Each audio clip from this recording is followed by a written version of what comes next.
जय सच्चिदानंद. आपल्या सगळ्यांच्या अंतरंगात विराजमान परमात्म्याला अत्यंत भक्तिपूर्वक अभेद्य भावाने नमस्कार नमस्कार नमस्कार.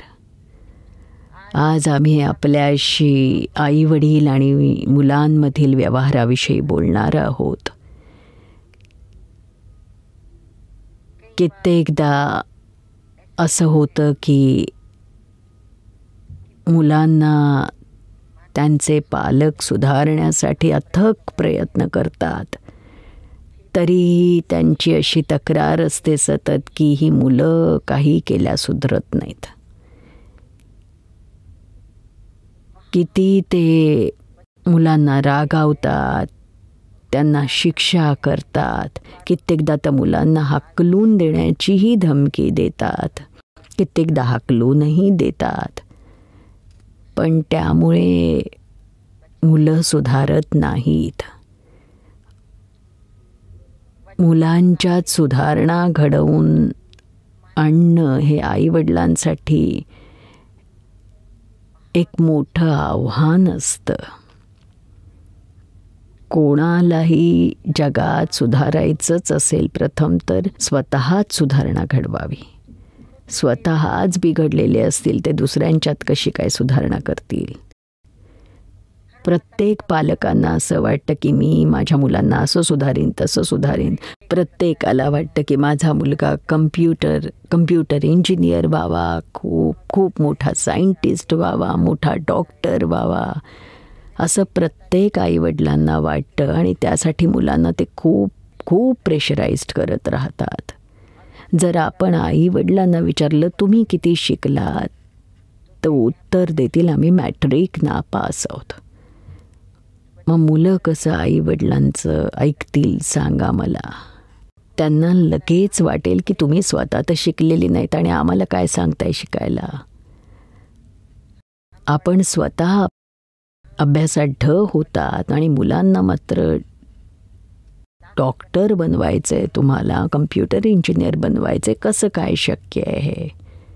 तर आधी स्वतः सुधारा. मुलांना जर सुधारायचं असेल, मुलं जर चुकीच्या मार्गावरून पुढे जात असतील तर त्यांना कसं सुधारायचं हे आधी पालकांनी शिकलं पाहिजे ना. प्रेमाने सुधारायला गेला तर सुधारतील. दटावून किंवा बॉसिझम बाप म्हणून किंवा मी आई आहे असा आतल्यात अहंकार ठेवून, आतून असा रॉंग बिलीफ ठेवून जर तुम्ही सुधारायला जाल तर नाही सुधारणार. मग मुलं केव्हा सुधारतात. फुलेल बगीचा जेव्हा तू बनशील माळी, सावरी प्रेमाने आणशी रुळावर गाडी. प्रेमानेच मुलं सुधारू शकतात. तुम्ही रागवाल ना तर उलट त्यांची सायकोलॉजी डिस्टर्ब होईल. त्यांचा अहंकार आणखी जागृत होऊन ते मनोमन निश्चय करतील की माझे आई वडील जे काही सांगतायत तसं तर मी नाही वागणार, मी माझ्या मनाप्रमाणेच वागेन. कधी आपण पालक म्हणून काही सुधारणा करण्याचा प्रयत्न केला तर कधीच तो रिॲक्शनरी असता कामा नये. मुलांच्या मनात त्याविषयी कधी विरोध निर्माण होऊ नये अशा पद्धतीनं सांगायला हवं.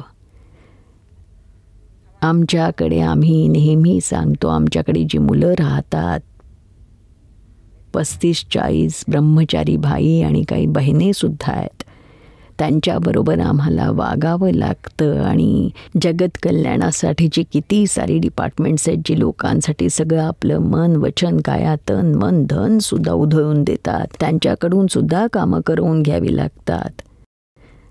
तर कधी त्यांना आम्ही रागवत नाही किंवा कधी चिडणं तर आमच्याकडे राग तर नाहीच, रागाने बोलण्याचा प्रश्नच येत नाही.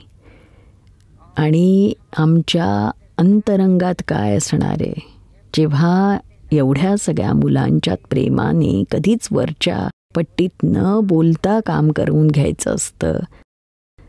आमचा वैयक्तिक स्वार्थ तर नाही आहे, पण जगत कल्याणासाठी आम्हाला गायडन्स द्यावा लागतो.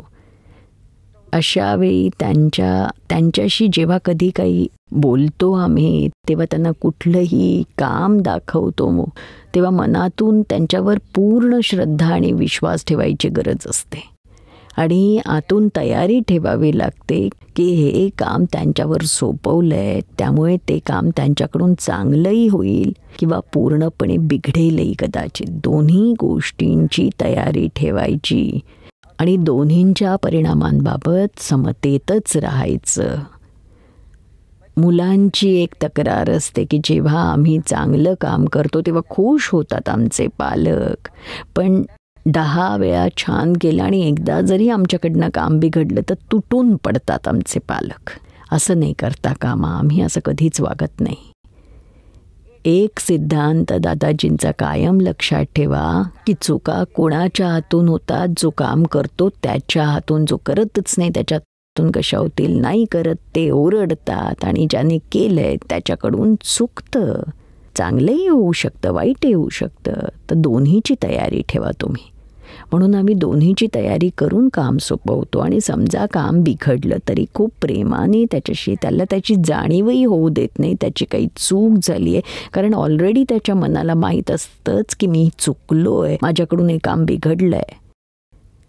मुलांना समजा कधी काही वाईट संगत लागली तर त्यांना मनात हे कळतंच की ही संगत बरोबर नाही, हे वागणं मला शोभत नाही. त्याला कशा प्रकारे कुसंगतीतून सुसंगतीत आणायचं ती आईवडिलांची जबाबदारी असते. ती जबाबदारी काही कमी नसते. हिंदुस्थानच्या प्राईम मिनिस्टरपेक्षाही जास्त जबाबदारी पालकांची एक मूल वाढवण्याची. पण या जबाबदारीची कुणाला जाणीवच नसते. ती कशा पद्धतीनं पार पाडायची त्याची माहिती नसते. आम्ही जेव्हा एखाद्याशी बोलतो, काम करवून घेतो किंवा त्याच्याशी एखाद्या व्यवहाराचं डील करतो तेव्हा आमची दृष्टी नेहमी समोरच्याच्या अहंकारावर असते. आमच्याकडून कधी एकही स्पंदन असं न जावं ज्यामुळे समोरच्या माणसाच्या अहंकाराला तडा जाईल आणि त्याचा अहंकार भग्न होता कामा नये आणि साधा ओरखडा सुद्धा उमटता कामा नये. त्याला एवढं सांभाळावं लागतं, कारण त्याचा आत्मा त्याचा अहंकारच आहे इथेही अज्ञान दशेत. आणि कोणाच्या अहंकाराला ठेच लागली की त्याच्या आत्म्याला ठेच लागण्यासारखं आहे. म्हणजे रिअलमध्ये तो आत्मा आहे आणि रिलेटिव्हमध्ये अहंकार आहे. त्या अहंकार स्वरूपालाच दुःख होतात, वाईट वाटतं, ठेचसुद्धा त्यालाच लागते. म्हणून तिथे पुरेपूर जागृतीने व्यवहार करायचा. आणि जर कोणाला थोडं जरी वाईट वाटलं असं आमच्या लक्षात आलं, होऊ शकतं, प्रत्येकाचंच होऊ शकतं, पण मग आम्ही काय करतो, आम्ही आमच्या अहंकारात असतो, तो त्याच्या अहंकारात असतो. अशा वेळी दोघांचे अहंकार टक्कर देतील. आम्ही आमच्या अहंकाराची टक्कर दुसऱ्याच्या अहंकाराशी होऊच देत नाही.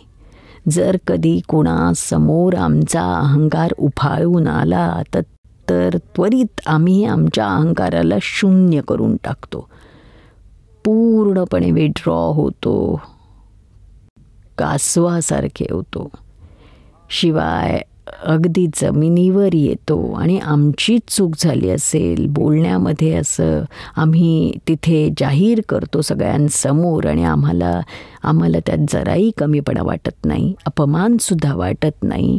आमचा मानपान, आमचा अपमान वगैरे गोष्टींचं आमच्यासाठी काही मूल्य नाही आहे. पण समोरच्याच्या अहंकाराला कणभरही दुःख होऊ नये, ठेच लागू नये, अगदी छोटासा ओरखडासुद्धा उमटू नये, ही गोष्ट आमच्यासाठी मौल्यवान असते. आम्ही मुलांना कायम हेच शिकवतो की बाळा, वस्तूची किंमत नाही आहे, व्यक्तीची किंमत आहे.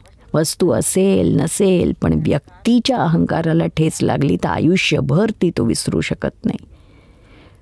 म्हणून आपलं सगळं लक्ष त्या जागृतीत असावं की कोणाशीही व्यवहार करताना, स्पेशली पालक आपल्या पाल्याशी व्यवहार करतात पण असं वाटतं की आपला हक्कच बजावतात, मी तर बाप आहे, बॉसिझम करतात, हिटलरिझम करतात आपल्या मुलांवर. असं नाही करता कामा. मुलांना तर काचेसारखं सांभाळायला हवं. सगळी काची भांडी जर एका बॉक्समध्ये पॅक करून दूर पाठवून दिली जहाजातून, तर त्यावर मग काय लेबल लावतात सांगा बरं? Glass inside handle with care. मग सगळे किती काळजीपूर्वक हाताळतात. त्याच प्रकारे आपण आपल्या मुलांशी व्यवहार करताना तेच करायचं की ग्लास विथ केअर. म्हणजे काचेसारखं आजकालच्या मुलांचा अहंकार काचेसारखा आहे. त्यांना जरासुद्धा धक्का सहन होत नाही, म्हणून त्यांना काचेसारखं सांभाळा आणि त्यांना जराही दुःख होऊ नये असं वागा. बघा, प्रेमाने मुलं कशी सावरली जातात ती. आपल्या मनात जो अहंकार आहे ना, त्या अहंकाराला जमिनीवर आणायचं. आता आमच्यासोबत सगळे राहतात, आमच्या जवळपासही असतात, आमच्याबरोबर दिवस रात्र आमच्या सेवेत असतात, जगत कल्याणाचं कार्य करतात. त्यावेळी ती मुलं कायम सांगतात की आम्ही तुमची सेवा करत नाही, आम्ही तुम्हाला नाही सांभाळत, उलट तुम्हीच आम्हाला प्रत्येकाला सांभाळता. आम्हाला असं वाटतच नाही की आम्ही आपल्याला एका शक्तीने जोडलेले असतो, तर आम्हाला असं काही वाटतं की तुमच्यात काही शक्ती आहे, अलौकिक शक्ती आहे, जी आम्हाला तुमच्याशी जोडून ठेवते, बांधून ठेवते. ती शक्ती प्रेमाची आहे. आणि कधीच त्या अहंकाराला धाक दाखवून असं त्याच्याशी हिटलरसारखं वागून काम करून घेणं असं नाही होऊ शकत. प्रेमाने माणूस हवं ते सगळं करून देऊ शकतो, पण धाक धपटशाने काही होत नाही. म्हणून प्रेमाने जिंका. आणि प्रयत्न स्थूलपणे कित्येकदा असंही होतं की मुलं उलट्याच रस्त्यावर जातात, त्यांना काहीतरी वाईट संगत लागते, असे पालक आमच्याकडे येतात आणि आपल्या मुलांच्या तक्रारी करतात की मुलं वाईट मार्गावर चालली आहेत, ड्रिंक्स घेत आहेत, कधी ड्रग्ज घेत आहेत आणि गँगमधल्या सगळ्या मित्रांसोबत भरकटत आहेत, अभ्यास काही करत नाही, सोडून देतात आणि कधी रागावले तर 2-2, 3-3, 4-4 वर्ष घरीच येत नाहीत. मग आम्हीच दुःखी होतो आणि आम्ही मग भावनावश होतो आणि मुलांच्या बाबतीत आमचा जो जिव्हाळा असतो त्यामुळे आम्हाला दुःख होतं की आता मुलगा कसा परत येईल, कशा पद्धतीने सांभाळू. अशा वेळी आम्हाला काही सुचत नाही की कशा पद्धतीनं डील करायचं. तर परदेशामध्ये, तिकडच्या अमेरिकेतल्या इंडियन्समध्ये सगळीकडून अशा बऱ्याच केसेस येतात. तर आम्ही त्यांना मार्गदर्शन करतो.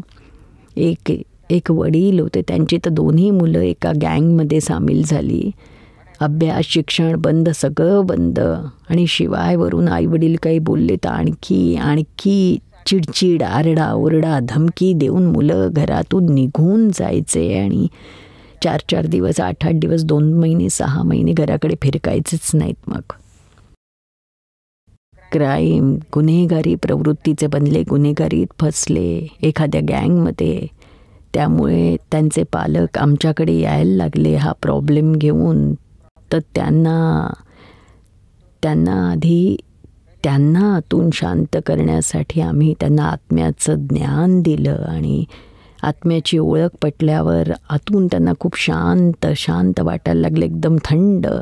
मग क्रोध वगैरे कमी व्हायला लागतो. कशा प्रकारे शांतपणे समतेनं मुलांशी व्यवहार करायचा, त्यासाठीची आंतरिक शक्ती आधी निर्माण करायची गरज होती, तशी त्यांच्यात निर्माण केली. नंतर कायम त्यांना मार्गदर्शन केलं. जेव्हा काही प्रॉब्लेम आला आम्हाला ते अमेरिकेहून फोन करायचे, फोनवरून आम्ही त्यांना गाईड करायचो.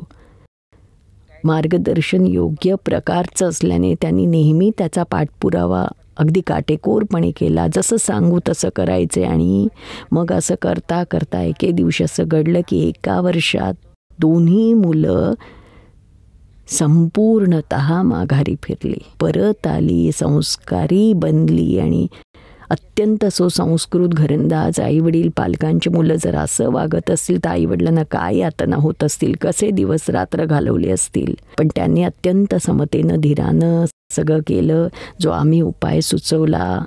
आणि मग त्यांचे आईवडील म्हणजे वडील स्वतः सगळ्यांसमोर माईकवर जाहीरपणे सांगायचे की आम्ही ठरवलं की मुलांना टोकणं बंद करून टाकायचं. त्यांनी काही उलटसुलट बोलले, ते रात्री 2 वाजता आले, 4 वाजता आले, आम्ही एक शब्द बोलत नव्हतो. शिवाय त्यांचं सगळं प्रेमाने करायचो. त्यांना आम्ही आत्मस्वरूपातच बघायचो. आम्ही आधी त्यांना जे काही दुःख दिलं होतं, जेव्हा कधी टोकलं, रागावलो, चिडलो, त्यासाठी आम्ही रात्रंदिवस प्रतिक्रमण करत होतो. प्रतिक्रमण म्हणजे आपल्या मुलांना जे जे काही दुःख झालं आमच्याकडून, तर त्यांच्या अंतरंगात वसलेल्या परमात्म्याची मनापासून प्रेमाने हृदयापासून नमस्कार करून माफी मागायचो, पश्चाताप करायचो. चूक झाली, असं व्हायला नको होतं, पुन्हा आम्ही असं करणार नाही, असा दृढ निश्चय करत जायचा. असं वारंवार करत आपलं मन शांत होत जातं. आपल्या मनातून आतून मुलांबद्दलचे निगेटिव्ह थॉट्स बंद होतात. निगेटिव्ह विचार आले की त्वरित प्रतिक्रमण सुरू करायचं. असं करत करत 6 महिन्यांमध्ये मुलं स्वतःच शहाणी झाली. ती सुद्धा अध्यात्माकडे वळली आणि आमच्याकडे या टीनेजर्सच्या शिबिरामध्ये, कॅम्पमध्ये सुद्धा आली आणि त्यांच्यात पूर्णतः बदल झाला. पुन्हा शिक्षणाला सुरुवात झाली, घरी आली, घरी परत आली, वेळच्या वेळी घरातली सगळी कामं करायची, खाणं पिणं सगळं रेग्युलर झालं आणि आई वडिलांना इतका आनंद झाला. सगळ्यांना सांगायला लागले की ही आई वडिलांची चूक आहे, आपण फार रागाने मुलांना आपल्या इच्छेनुसारच वागायला लावतो, तर मुलं अगदी आउट ऑफ कंट्रोल होतात. मुलांशी कसं वर्तन करायचं, तर कधी समजा तुमचे ढोबळ उपाय चालले नाहीत तर सूक्ष्मात प्रयत्न करायला पाहिजे. आमच्याकडे एक ताई यायची, तिच्या पतीचं निधन झालं होतं. तिचा एकुलता एक मुलगा होता, त्याच्यावरच भिस्त होती. नवऱ्याने मागे तर काही ठेवलेलं नव्हतं, त्यामुळे मोठ्या मुश्किलीनं ती आपली गुजराण करत होती. त्यामुळे तिला एकच आशा होती, आपला मुलगा मोठेपणी खूप हुशार बनेल, सुसंस्कृत होईल. ती ताई आमच्याकडे यायला लागली तर तिला खूप वाटायचं की आपल्या मुलांनी सुद्धा यावं. तिची मुलाकडून काही पैशांची किंवा कशाची अपेक्षा नव्हती, पण एवढी अपेक्षा होती की त्याने संस्कारक्षम बनावं, अध्यात्माच्या मार्गावर पुढे जावं, इतकं पुढे जावं की त्याने महान संत बनावं, महान ब्रह्मचारी बनावं, अशी तिची इच्छा होती. तिला तसं मनोमन वाटायचं आणि तिच्या मुलाच्या अंतरंगात वसलेल्या परमात्म्याला प्रार्थना करायची ती. पण तो मुलगा एका गँगमध्ये अडकला, मुलींच्या मागे लागला, सगळं काही करायचा, नखरे चालू झाले. पण आईकडे त्यावर काही उपाय नव्हता आणि ती मनातून सूक्ष्म उपाय करत राहिली आणि परिणाम असा झाला की तो मुलगा हळूहळू आमच्याकडे सत्संगाला यायला लागला. हळूहळू इतका त्याच्यात एवढा बदल घडला की तो मुलगा खरोखर ब्रह्मचारी झाला आणि सगळ्या चुकीच्या मार्गावरून तो आत्मज्ञानाच्या मार्गावर आला आणि प्रगती करायला लागला आणि कडक ब्रह्मचर्यातून तन मन धनाने जगत कल्याणाशी जोडला गेला. म्हणजे तुम्हाला जर कधी योग्य मार्ग सापडत नसेल आणि अयोग्य मार्गच समोर येत असेल तर योग्य मार्ग शोधण्यासाठी ज्ञानींकडे या, त्यांच्या सल्ल्यानुसार तुमच्या मुलांची वागा. काहीच नाही तर आमच्याकडे या, तुम्ही आमच्याकडून मार्गदर्शन मिळवा आणि मुलांशी वर्तन करा आणि नक्कीच आमचा असा दृढ विश्वास आहे की नक्कीच तुम्हाला यश मिळेल. आधी आमच्याकडे काहीतरी शक्ती असायला हवी, काहीतरी अंडरस्टँडिंग स्वतःमध्ये यायला हवं, ज्यामुळे मुलांना आपल्या प्रति आदरभाव उत्पन्न होईल. श्रद्धा असेल तर ते आपल्या सगळ्या गोष्टी ऐकतील.